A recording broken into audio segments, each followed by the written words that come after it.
Hi guys, எல்லாருக்கும் வணக்கம் and welcome to my channel. So என்ன பார்க்க போகிறோம் அப்படின்னா ஜெய்பி மணிகண்டன் இருக்கார்ல, ஸோ அவர் நடிச்சிருந்த குடும்பஸ்தன் படம் தான் நம்ம இப்போ ரிவ்யூ பண்ண போகிறோம். ட்ரை பண்ணி பார்த்துட்டு எப்படி இருக்குன்னு சொல்லுங்க. தேங்க்யூ. ஸோ நான் இன்னைக்கு குடும்பஸ்தன் படம் தான் பார்த்தேன்.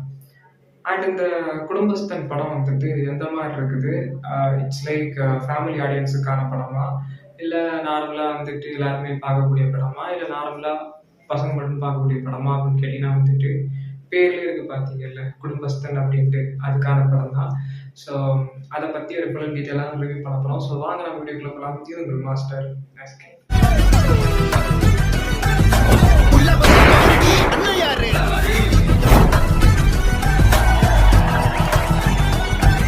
ஃபர்ஸ்டே சொல்லிடுறேன் என்ன அப்படின்னா இந்த படத்துக்கு போனீங்க அப்படின்னா 100% ஷுவரா நான் சொல்லுவேன், சிரிச்சுக்கிட்டே இருக்கலாம்.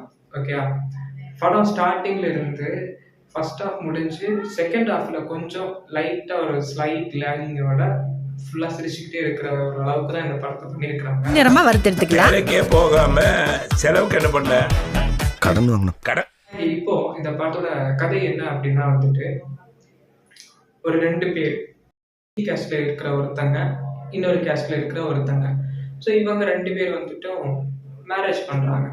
மேரேஜ் பண்றது வீட்டுக்கு தெரியாம ரிஜிஸ்டர் மேரேஜ் பண்ணி அங்க இருந்தே காமெடி ஸ்டார்ட் ஆகுது. இவங்க கிட்ட நம்ம வாழ்ந்து காட்டுறோம்னு சொல்லிட்டு வாழ்ந்து காட்டுறதுக்காக இவங்க பண்ற சில விஷயங்கள். அண்ட் அதுக்கப்புறம் ஒரு குடும்பஸ்தனா இருக்கும்போது ஒரு விஷயத்துல வளைச்சு கொடுக்காம போனா எந்த அளவுக்கு அடிபடும், அண்ட் தன்னோட குடும்பத்துக்காக நிக்கிறதும், அண்ட் அடுத்தவங்க பொருளி பேசாத அளவுக்கு நிக்கிறதும், அடுத்தவங்க அச்சோ இந்த அளவு பணக்காரனா, இந்த அளவுக்கு பண்ணுவானா, இந்த அளவுக்கு செய்வானா, ஸோ இந்த அளவுக்கு ஒரு ஒரு ஃபீலிங்ஸை கிரியேட் பண்ற அளவுக்கு நான் வாழ்ந்து காட்டணும் அப்படிங்கிறதுக்காக அவர் என்ன விஷயம் பண்றாரு. அதுக்கப்புறம் அவர் குடும்பஸ்தனா இருக்கும்போது சரி ஓகே இதெல்லாம் பண்ண வரைக்கும் ஒரு பிசினஸ் ஸ்டார்ட் பண்ணணும் அப்படின்னு சொல்லி ஒரு பிசினஸ் ஸ்டார்ட் பண்ணி அதுல இருந்து அவர் விழுந்துழிச்சு வர்றது, ஊரு உலகத்துல தெரியாதவங்க கிட்ட தெரிஞ்சவங்க கிட்ட வட்டிக்கு காசு வாங்குறது, அண்ட் லோன் ஆப்ல இருந்து லோன் எடுக்கிறது, அதுக்கு டார்ச்சர் பண்ணி கால் பண்ணும்போது ஃபேமிலிஸ் எல்லாம் த்ரெட்டிங் வரும், அதெல்லாம் ஃபேஸ் பண்றது. ஸோ இப்படி ஏகப்பட்ட விஷயத்த இந்த படத்துல தெளிவா காமிச்சிருக்காங்க. 20,000 தான் வாங்கி இருக்கிறியா இல்ல வேற ஏதாவது வாங்கி? எவ்வளவு பணம்? 1 லட்சம். படம் இந்த லெவலுக்கு தான் இருக்கா அப்படின்னு கேட்டா, இந்த படம் பார்த்தா நீ சொல்றத பார்த்தா ஏதோ ரொம்ப சேடா, ரொம்ப கஷ்டமா, ரொம்ப பயங்கரமா ஒரு மாதிரி எமோஷனலா போகும் போலே அப்படின்னு கேட்டீங்கன்னா எக்ஸாம்பிள் சொல்றேன். முனி படம் பார்த்தீங்க, காஞ்சன படம் பார்த்தீங்கன்னா தெரியும். ஒரு பக்கம் பயமுறுத்திட்டே போனாலும் இன்னொரு பக்கம் காமெடி நம்மளை தொடர்ந்துகிட்டே இருக்கும். அதே மாதிரிதான் இந்த படம் ஒரு ஒரு ஒரு செக்ஷன்ல நம்மளை எமோஷனல் ஆகிட்டே இருந்தாலும் பல செக்ஷன்ல இந்த படம் சிரிக்க வச்சுட்டே இருக்கும். நான் காசி தியேட்டருக்கு தான் போனேன். ஸோ காசி தியேட்டருக்கு போயிட்டு அந்த படத்தை நான் பார்த்துட்டு இருக்கேன். கொஞ்சம் பேர் தான் வந்தாங்க, ரொம்ப பயங்கரமான கூட்டம்லாம் கிடையாது, கொஞ்சம் பேர் தான், மினிமம் ஒரு 50 பேர்கிட்ட வந்திருப்பாங்க. படத்தை பார்த்துட்டே இருக்கோம். ஸ்டார்டிங்ல மணிகண்டன் அப்படிங்கிற பேருக்கு கிடைச்ச கிளைமேக்ஸ்ல அந்த படத்தோட டைரக்டருக்கு அவ்வளோ அப்ளாஸ் கிடைச்சது.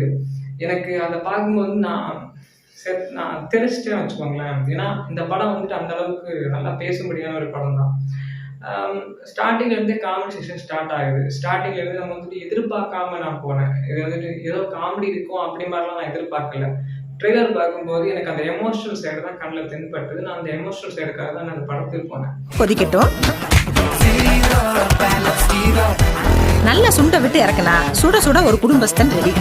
பட் படம் போயிட்டு நான் சீட்ல உளுந்து எந்திரிச்சு போறேன்னு அப்பெல்லாம் தான் சிரிக்க இதா இருந்துச்சு. பட் எல்லாருக்குமே ஒர்க் அவுட் ஆகுமான்னு கேட்டா எனக்கு தெரிய மாட்டேங்குது. ஏன்னா இதே தியேட்டர்ல ஒரு 3 பேர் 4 பேர் கிட்ட படம் முடிஞ்சு வெளில வரும்போது இவனை பார்த்தா எனக்கு காண்டா ஆகுதுரா அப்படின்னு சொன்னாங்க. யாரு அப்படின்னா ஒரு 3-4 கேரக்டர்ஸ் காமெடி பண்ணிட்டு இருக்கோம். ஸோ அவங்க குடிபோதுல பண்ற விஷயத்தையெல்லாம் பார்த்தா எனக்கு காண்டா ஆகுது அப்படின்னாங்க. பட் அவங்க இல்லை அப்படின்னா எனக்கு தெரியல. அவங்க பண்ணதும் நிறைய காமெடிஸ் ஒர்க் அவுட் ஆச்சு. மணிகண்டன் சைட்ல பண்ணதும் ஒர்க் அவுட் ஆச்சு. தொப்பி தொப்பி தொப்பி தொப்பி அப்படிங்கிற ஒரு காமெடிஸ், அண்ட் தன்னோட ஒய்ஃபு கிட்ட பண்ற சில வேலை இருக்கிற காமெடிஸ், இதெல்லாம் செம்மையா ஒர்க் அவுட் ஆயிருந்துச்சு. அண்ட் இந்த படத்தை நீங்க பாத்தீங்க அப்படின்னா ஒரு 2-3 செக்ஷன் என்ன அப்படின்னா, தனக்கு ஒரு குழந்தை பிறக்க போகுது, அப்படி ஒரு நிகழ்வு நடக்கும். அப்போ அந்த குழந்தை பிறக்கும்போது நடக்கும்போது வந்துட்டு சரி இவங்க தூங்குனதுக்கப்புறம் என்னோட ஒய்ஃப் தூங்குனதுக்கப்புறம் இவர் தனியாக அவங்க குழந்தைகிட்ட பேசுவார். நான் வந்துட்டு அவ்வளோதான், கஷ்டம் எல்லாம் தீரப்போகுது, இந்த விஷயம் நடந்துட்டா நமக்கு வந்துட்டு நம்ம அவ்வளோதான்டா அப்படின்னு சொல்லி சிரிச்சு சிரிச்சு பேசுவார்.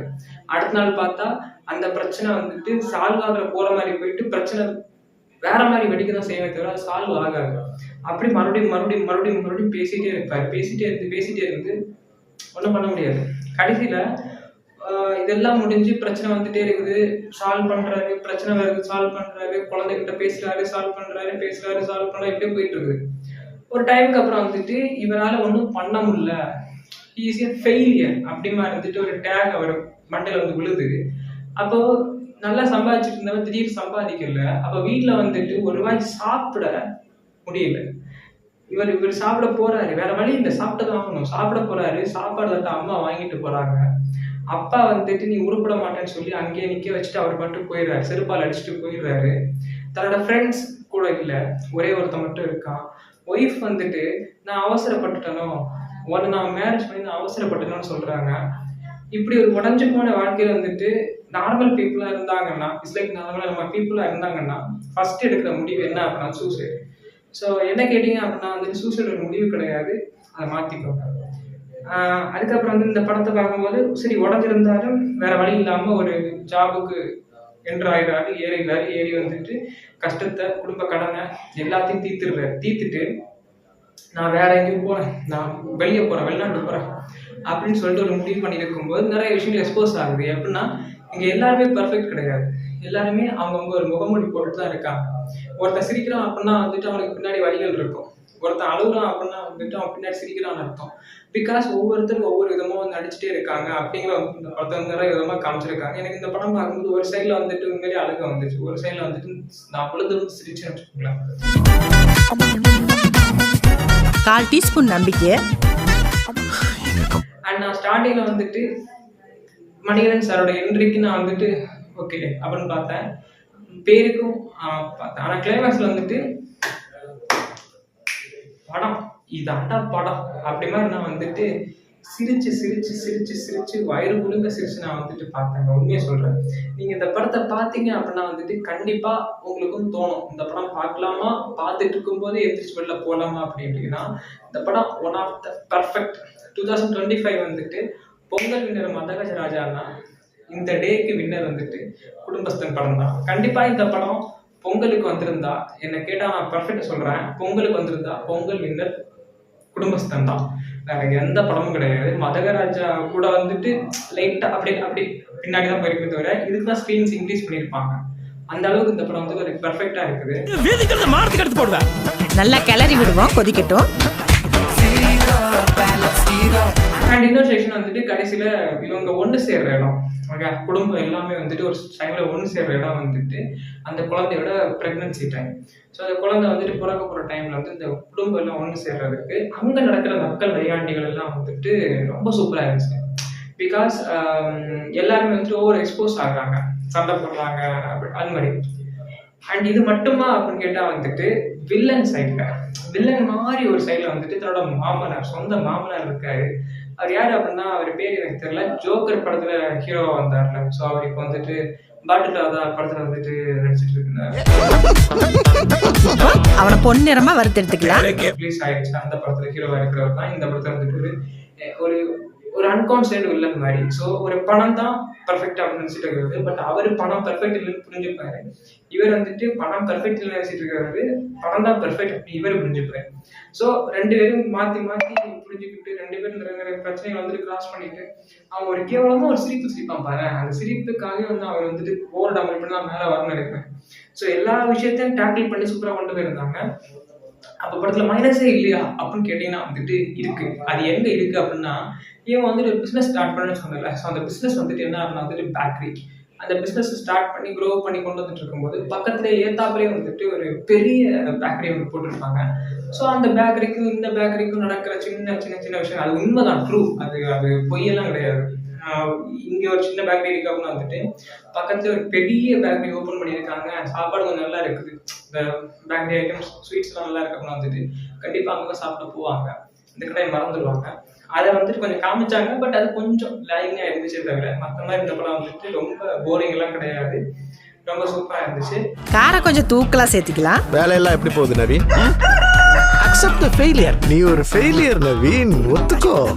நீங்கள் இந்த படத்தை கண்டிப்பாக தியேட்டரில் போய் இந்த டைம் வாட்ச் பண்ணலாம். பொங்கல் முடிஞ்சதுன்னு கவலைப்படாதீங்க. உங்களுக்கு இந்த படம் பார்த்தாதான் பொங்கலே கண்டிப்பாக ஃபுல்ஃபில் ஆகும். ஸோ என்ன கேட்டால் நான் அதான் சொல்லுவேன். ரொம்ப முட்டு கொடுக்குறேன் அப்படிலாம் கிடையாது. நான் காசு கொடுத்து பார்த்தேன், நான் என்ஜாய் பண்ணி பார்த்தேன், எனக்கு ரொம்ப சந்தோஷப்படுத்துச்சு இந்த படம். நான் ரொம்ப சேடாக இருந்தேன். நான் இன்னைக்கு ரொம்ப நாள் 3 நாள் முன்னாடி தான் ரொம்ப சிரிச்சு பார்த்தேன். ஸோ அதனால் உங்களுக்கும் நான் இந்த படத்தை சஜஷன் பண்ணுறேன். 5 ஸ்டாருக்கு 5 ஸ்டார் ரேட்டிங் நான் கண்டிப்பாக தரேன் இந்த படத்துக்கு. ஸோ மறக்காமல் ஜெய்பீம் மணிகண்டன் நடிச்சிருங்க இந்த படம். குடும்பஸ்தன் படத்தை வந்துட்டு தியேட்டரில் போய் வாட்ச் பண்ணுங்க. Not for like that OTT other anything some necessary platform. Okay, so enjoy பண்ணி தியேட்டரில் பாருங்கள். ஃபேமிலியோட போனீங்கன்னா இன்னும் பெட்டர். உண்மையிலேயே விழுந்து சிரிக்கலாம். படமே பார்க்காதவங்க அம்மா அப்பா இருக்காங்கன்னா கண்டிப்பாக கூப்பிட்டு போங்க. ஒன் டே அவங்க நல்லா சிரிக்கணும். ஓகே, ஸோ வேற என்ன சொல்றதுன்னா வந்துட்டு மாசம் மருந்து தேதி ஒண்ணு விழுந்தா வட்டி வந்து சேர்ந்துடணும். 100 200 என்ன வாங்கியிருக்கிறேன்னு சொல்லு, கொடுத்துடலாம். 20,000 ரூபாய் வாங்கினீங்க. மீண்டும் அடுத்த வீடியோ சந்திக்கும் வரை நான் உங்கள் மாஸ்டர்.